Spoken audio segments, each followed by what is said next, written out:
തെളിയാത്ത മെഴുകുതിരികൾ.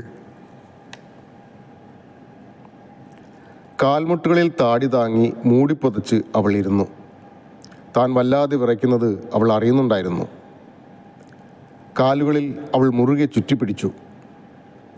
കരയരുതെന്ന് പല പ്രാവശ്യം മനസ്സിനെ പറഞ്ഞ് പഠിപ്പിച്ചതാണ്. എന്നിട്ടും കണ്ണുകൾ നിറഞ്ഞു തുളുമ്പുന്നു, ചുണ്ടുകൾ അറിയാതെ വിതുമ്പുന്നു. താൻ ജീവനോടെ ഇരിക്കുന്നു എന്നത് തന്നെ അവൾക്ക് വിശ്വസിക്കുവാൻ കഴിയാത്തതുപോലെ. അറിയാതെ അവളുടെ കണ്ണുകൾ ഷെൽഫിലിരിക്കുന്ന മെഴുകുതിരി കവറിലേക്ക് നീണ്ടു ചെന്നു. എത്രയോ പേരുടെ ആത്മശാന്തിക്കും ഐക്യദാർഢ്യത്തിനും വേണ്ടി താനും എത്രയോ മെഴുകുതിരികൾ കത്തിച്ചിരിക്കുന്നു, പ്രതിഷേധിച്ചിരിക്കുന്നു. നീതിക്ക് വേണ്ടിയുള്ള സോഷ്യൽ മീഡിയകളിലെ ഹാഷ്ടാഗ് ക്യാമ്പയിനുകളിൽ സജീവമായിരുന്നിരിക്കുന്നു. ഭാഗ്യം അല്പം മാറി നിന്നിരുന്നുവെങ്കിൽ ഇന്ന് തനിക്ക് വേണ്ടിയും ആരെങ്കിലുമൊക്കെ മെഴുകുതിരി കത്തിക്കില്ലായിരുന്നോ, പ്രതിഷേധിക്കില്ലായിരുന്നോ? തൻ്റെ പേര് വെച്ച് നീതിക്ക് വേണ്ടിയുള്ള ക്യാമ്പയിനുകൾ സോഷ്യൽ മീഡിയകളിൽ നടക്കില്ലായിരുന്നോ? പുതച്ചിരുന്ന തുണി വലിച്ച് തലവഴിയെ മൂടി അവൾ വിതുമ്പിക്കരഞ്ഞു. അപ്പോഴും ശബ്ദം പുറത്തു വരാതിരിക്കുവാൻ അവൾ ശ്രമിക്കുന്നുണ്ടായിരുന്നു. തനിക്ക് സംഭവിച്ചത് മറ്റാരും അറിയണ്ട എന്നവൾ തീരുമാനിച്ചു. ഇന്നലെ നാൻസി ആൻറ്റിയുടെ കൊച്ചുമകളുടെ ബർത്ത്ഡേ സെലിബ്രേഷനായിരുന്നു. വൈകിട്ട് 7 മണിയോടെ തുടങ്ങിയ ആഘോഷം കേക്ക് മുറിക്കലും പാട്ടും ഡാൻസുമൊക്കെയായി അവസാനിച്ചപ്പോൾ രാത്രി 1 മണിയോടടുത്തിരുന്നു. എല്ലാം കഴിഞ്ഞ് യാത്ര പറഞ്ഞിറങ്ങുമ്പോൾ നാൻസി ആൻറ്റി പറഞ്ഞതാണ്, രാത്രി ഇത്രയും വൈകിയില്ലേ, രാവിലെ പോകാമെന്ന്. സ്കൂട്ടിയിലാണ് പോകുന്നതെന്ന് പറഞ്ഞപ്പോൾ പിന്നെ ആൻറ്റി നിർബന്ധിച്ചില്ല. നാൻസി ആൻറ്റി അവളുടെ ഓഫീസിലാണ് ജോലി ചെയ്യുന്നത്. വളരെ നല്ല സ്ത്രീ. അവൾ തൻ്റെ അമ്മയെപ്പോലെ തന്നെയാണ് അവരെ കാണുന്നത്. അവിടെ നിന്നും യാത്ര തിരിച്ച അവൾ താമസ സ്ഥലം എത്തുന്നതിന് മുമ്പ് റോഡിലെ ഗട്ടർ ചാടിക്കിടന്ന സ്കൂട്ടി ഓഫായി. കുറച്ച് നാളായി ഈ ഒരു പ്രശ്നമുണ്ട്. സ്കൂട്ടി ഇടയ്ക്കിടയ്ക്ക് ഓഫായി പോകുന്നു. 1-2 പ്രാവശ്യം ട്രൈ ചെയ്താൽ വീണ്ടും സ്റ്റാർട്ടാകും. വർക്ക്ഷോപ്പിൽ കാണിക്കണമെന്ന് വിചാരിച്ചിട്ട് ഇതുവരെ നടന്നില്ല. ഇന്നലെ അവൾ എത്ര ശ്രമിച്ചിട്ടും ഓഫായ സ്കൂട്ടി വീണ്ടും സ്റ്റാർട്ടാകുന്നില്ലായിരുന്നു. ഇനി എന്തു ചെയ്യും? അവളിൽ ആശങ്ക നിറഞ്ഞു.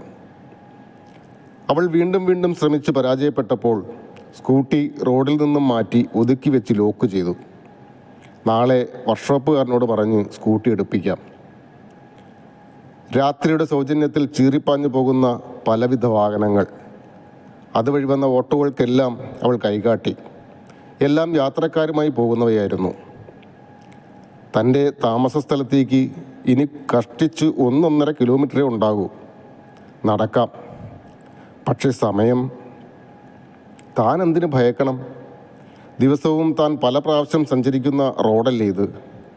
പക്ഷേ അത് പകൽ. ഇപ്പോൾ ഈ അസമയത്ത് അവളിൽ ഭയം ഉടലെടുത്തു തുടങ്ങി. ഇവിടെ നിൽക്കുന്നതും ബുദ്ധിയല്ല, നടക്കുക തന്നെ. അവൾ ധൈര്യം സംഭരിച്ച് മുന്നോട്ട് നടന്നു. കുറച്ച് മുന്നോട്ട് നടന്നു കഴിഞ്ഞപ്പോൾ അവളെ കടന്നുപോയ ഒരു കാർ സാവധാനം സൈഡിൽ നിർത്തി. അവൾ നടത്തത്തിൻ്റെ വേഗത കുറച്ചു, പിന്നെ നിന്നു. അവളിൽ ഭയം ഇരട്ടിച്ചു വന്നു. കാർ സാവധാനം റിവേഴ്സിൽ വരികയാണ്. അവളുടെ കാലുകൾ വിറയ്ക്കുവാൻ തുടങ്ങി. തിരിഞ്ഞോടണോ, അലറി വിളിക്കണോ, എന്ത് ചെയ്യണമെന്നറിയാതെ അവൾ വിറങ്ങലിച്ചു നിന്നു. അവളുടെ അടുത്തെത്തിയ കാർ നിന്നു. മുൻവശത്തെ ഡോർ ഗ്ലാസ് താഴ്ത്തി ഒരു ചെറുപ്പക്കാരൻ തല പുറത്തേക്കിട്ടു. എന്താ പെങ്ങളെ അസമയത്ത് ഒറ്റയ്ക്ക്, എന്തു പറ്റി? അവൾക്ക് അല്പം ആശ്വാസം തോന്നി. അവൻ സൗമ്യമായാണ് സംസാരിക്കുന്നത്. അവൾ തൻ്റെ സ്കൂട്ടി ഓഫായി പോയ കാര്യം അവനോട് പറഞ്ഞു. അതിനെന്താ, സ്കൂട്ടി നാളെ എടുക്കാം. പെങ്ങൾ വണ്ടിയിലോട്ട് കയറിയാട്ടെ, ഞങ്ങൾ പെങ്ങളെ ഡ്രോപ്പ് ചെയ്യാം. സൗമ്യമായി തന്നെ അവൻ പറഞ്ഞു. വേണ്ട, അധികം ദൂരമില്ല, ഞാൻ നടന്നു പൊയ്ക്കൊള്ളാം. അവൾ നന്ദി കലർത്തി പറഞ്ഞു. പെങ്ങൾ പേടിക്കണ്ട, ഞങ്ങൾ കുഴപ്പക്കാരൊന്നുമല്ല. കയറിക്കോ, പെങ്ങൾക്ക് എവിടെ ഇറങ്ങണമെന്ന് പറഞ്ഞാൽ മതി, ഞങ്ങൾ കൊണ്ടുവിടാം, അവൻ നിർബന്ധിച്ചു.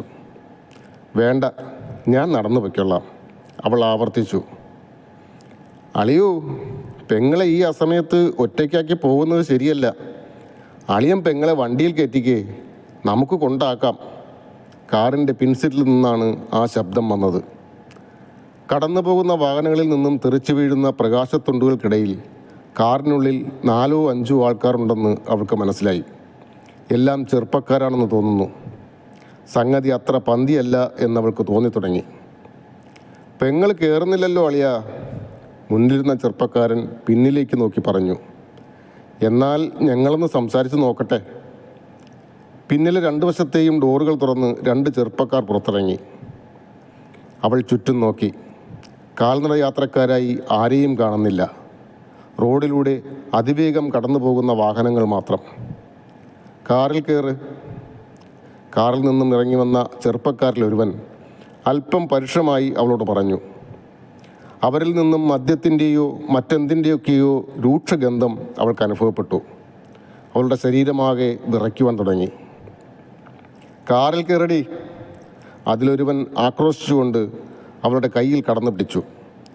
മറ്റേയാൾ അവളെ ചുറ്റിപ്പിടിക്കാൻ ശ്രമിക്കുമ്പോഴേക്കും അവൾ കുതറി മാറി. പെട്ടെന്ന് കൈവന്ന ധൈര്യത്താൽ അവൾ തൻ്റെ അടുത്തേക്ക് വന്നവരെ സർവ്വശക്തിയുമെടുത്ത് പുറകിലേക്ക് തള്ളിമാറ്റി.